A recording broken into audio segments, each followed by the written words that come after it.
How can pop-up drink stands improve menu profitability?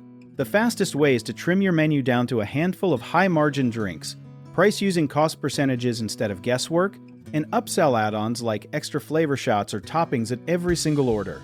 Think of your drink stand like a lemonade stand that got smarter.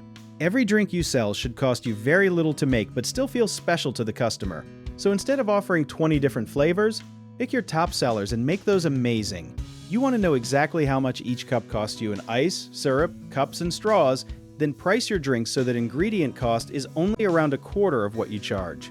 Something people rarely think about is that toppings and add-ons like boba, whipped cream, or extra flavor pumps often cost pennies, but you can charge $1 or $2 more for them, and that tiny add-on is almost pure profit.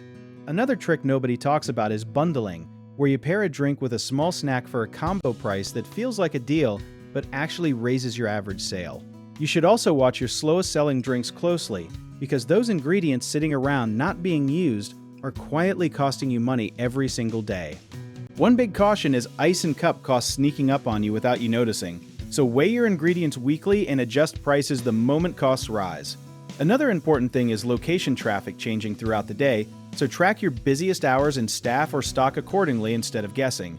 Lastly, watch out for menu clutter confusing customers and slowing down your line, so keep your boards simple and highlight your best sellers where people see them first. If you enjoyed this video, check out our online directories in the description below.